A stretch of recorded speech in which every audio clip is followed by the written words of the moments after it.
Quem usa as redes sociais nem sempre imagina a exposição que as informações da vida pessoal publicadas podem ganhar na rede mundial de computadores. Indo além do ambiente virtual, em muitos casos, as consequências dessas postagens podem ser bem negativas.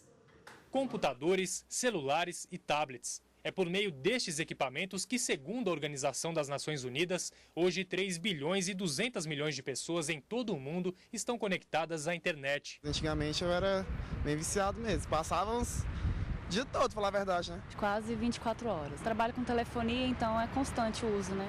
Não tem como evitar. Grande parte desses internautas possuem perfis em redes sociais, onde são postadas dezenas de informações pessoais sobre o dono do perfil, além de fotos do dia a dia, que em muitos casos podem ser acessadas por qualquer pessoa. É aí que está o perigo. Em Santa Catarina, um casal virou motivo de piadas após uma foto se espalhar pela internet. É que o rapaz havia dito à namorada que ficaria em casa, mas acabou indo a uma festa. Quando viu a imagem, a jovem publicou um comentário e decidiu terminar o relacionamento. Após o comentário da namorada do rapaz, rapidamente a imagem se espalhou pela internet. Esse tipo de situação pode acontecer com anônimos e também famosos. Outro caso de repercussão nacional é o da atriz Carolina Dickmann. Ela teve fotos íntimas espalhadas na internet por um homem que invadiu o e-mail dela. Após este fato, uma lei foi criada para garantir direitos e proteção a pessoas que tenham a imagem e a identidade divulgadas de forma negativa e sem autorização na rede mundial de computadores. Além desta lei, o Marco Civil da Internet, em vigor desde 2014, também trata do assunto. Mesmo com todas essas garantias, tem gente que prefere não se arriscar e evita a publicação de informações pessoais. Coisas íntimas mesmo, de tomar cuidado. Independente de lei ou não, tá protegendo, fica complicado, porque a consequência é pior, né? Eu tomo cuidado, eu avalio a foto para ver se está de acordo, se eu posso postar, se vão falar alguma coisa. Aí eu tomo esse tipo de cuidado mesmo. Bom, e para falar mais sobre esse assunto, nós convidamos o advogado Eduardo Moretti, que está aqui no estúdio conosco hoje. Boa tarde, doutor. Boa tarde, Érica. Bom, nesse caso aí mostrado na reportagem desse casal de namorados, um caso muito comum, né? Que a gente vê constantemente pessoas que compartilham conteúdos na rede e que por vezes não pediram autorização para a pessoa, fotos constrangedoras ou que demonstram uma situação que não é muito agradável para as pessoas ali expostas, né? Nesse caso exposto aí na reportagem, mostrado na reportagem, nesses demais casos citados, cabe algum tipo de responsabilização? Pode caber ou não, dependendo do caso. E tem uma explicação simples. A Constituição garante a liberdade de imprensa. Então, toda vez que a gente tem uma matéria jornalística veiculada com conteúdo jornalístico, essa matéria está garantida pela Constituição. Agora, toda vez que houver uma deturpação desse conteúdo jornalístico com a finalidade de ofender alguém, de causar um constrangimento, algum dano, aí pode haver uma condenação naquele caso específico. Então, essa fronteira entre a liberdade de imprensa e a violação do direito à honra vai ser analisada caso a caso pelo Poder Judiciário. Nesse caso específico da reportagem, uma empresa de festas na qual o namorado foi publicou essa foto. A empresa não sabia, era uma festa onde havia fotógrafo e essa foto foi publicada no site da empresa, na página da empresa, na rede social. A namorada viu e descobriu a mentira. A princípio seria aí uma relação entre o casal aí que teria que discutir o que aconteceu, mas essa foto acabou sendo compartilhada por muitas pessoas que teceram comentários sobre ele e sobre ela. Nesse caso dos comentários, pode haver algum tipo de responsabilização? Pode sim. Então, a questão importante é, a divulgação dessa foto não viola lei nenhuma a princípio e a comunicação jornalística desse episódio também não. Existe um interesse à liberdade de imprensa que é garantido constitucionalmente. Agora, toda vez que o compartilhamento desse conteúdo gera um constrangimento, busca um constrangimento, toda vez que a gente cria memes a partir desse conteúdo, aí sim a gente pode ter tanto uma condenação na esfera civil com relação a uma indenização possível, quanto uma condenação criminal, eventualmente por injúria ou por difamação. Então, há que se separar, primeiro, a questão jornalística. É possível veicular um conteúdo jornalístico de uma foto que foi feita em um lugar público, e isso não gera nenhum dano.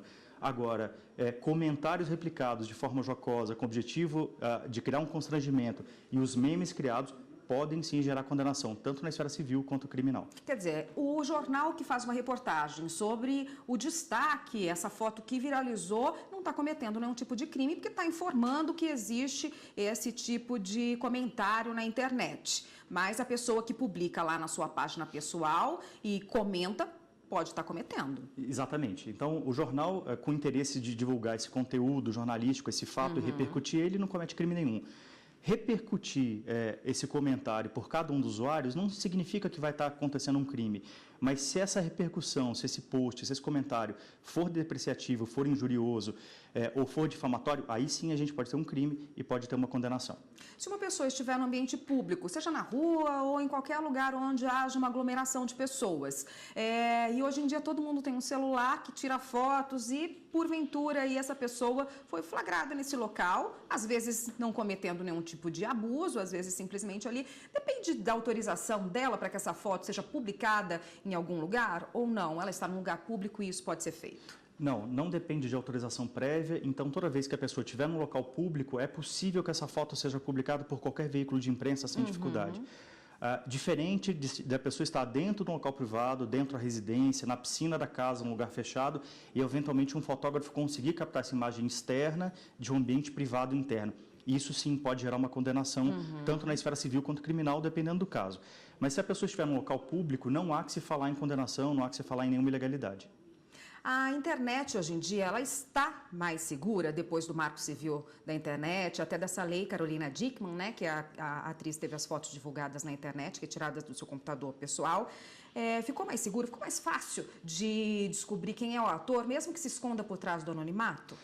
Ficou. O anonimato na internet, ele é ilusório. Na verdade, todo mundo que navega na internet tem um endereço de IP atribuído e é possível identificar, então, qualquer usuário que esteja navegando.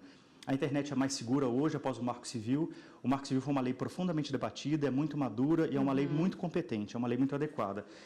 E a persecução criminal é possível a partir dessa identificação. Então, a internet é, via de regra, um ambiente seguro, em que pese ainda existam lacunas e ainda existam espaços inseguros na internet, como, por exemplo, a Deep Web. Pois é, a gente volta nesse assunto no próximo bloco. Só um minutinho, por favor, a gente vai para o intervalo. A gente volta a falar com o advogado Eduardo Moretti, que estava conversando no bloco anterior com a gente a respeito da segurança na internet, dos crimes que podem ser cometidos também nesse ambiente virtual. Doutor, o senhor acabou o bloco falando da Deep Web, né? Um assunto que tomou as redes sociais e também a mídia aí nos últimos tempos, até por conta de estar sendo usada de uma forma para até organizar atentados terroristas aí, né? O que é a Deep Web? A Deep Web nada mais é do que todo conteúdo que existe na internet que não pode ser indexado, ou seja, que ele não é pesquisado por um sistema tradicional de busca como Google, Bing ou qualquer um outro. Então, todo o conteúdo que está na Deep Web está numa camada abaixo da internet comercial e ele precisa de um navegador específico para ser acessado e a pessoa precisa saber qual endereço quer ir. Ela não consegue pesquisar aleatoriamente como a gente faz nos sistemas de busca tradicionais.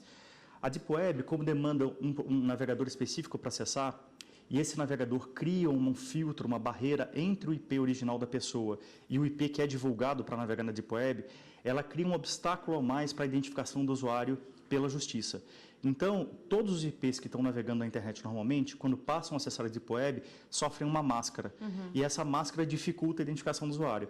Não é impossível identificar, mas ele fica mais difícil. A Deep Web é um espelho do mundo real. Então, existem as melhores práticas lá dentro e existem as piores práticas lá dentro.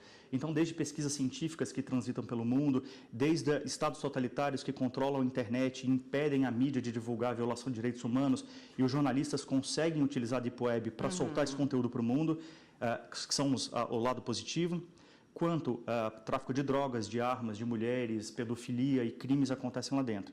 Então, a Deep Web, ela não é internet comercial, estima-se que ela seja bem maior do que a internet comercial e ela fica abaixo dessa superfície. Ela precisa de um navegador específico e a pessoa precisa saber navegar para chegar nos lugares onde quer chegar. Mas, a princípio, qualquer pessoa pode entrar lá? Todas as pessoas. É só baixar o navegador, instalar no seu computador e navegar lá dentro. E está sendo alvo da polícia, também das investigações, da justiça. Olha, é interessante dizer o seguinte, a nossa legislação, ela não é específica para o mundo real ou para o mundo virtual. Em que pese a gente tenha leis específicas para o mundo virtual, Todo o nosso Código Penal, por exemplo, alcança tanto o mundo real quanto o mundo virtual. Uma ameaça, por exemplo, se ela acontece pessoalmente ou através de e-mail ou de uma rede social, continua sendo ameaça. Uma injúria, calúnia, difamação, estelionato. Quer dizer, em muitos crimes que a gente chama de tecnológicos impróprios, a internet ela é um acessório, mas ela não é imprescindível para aquilo.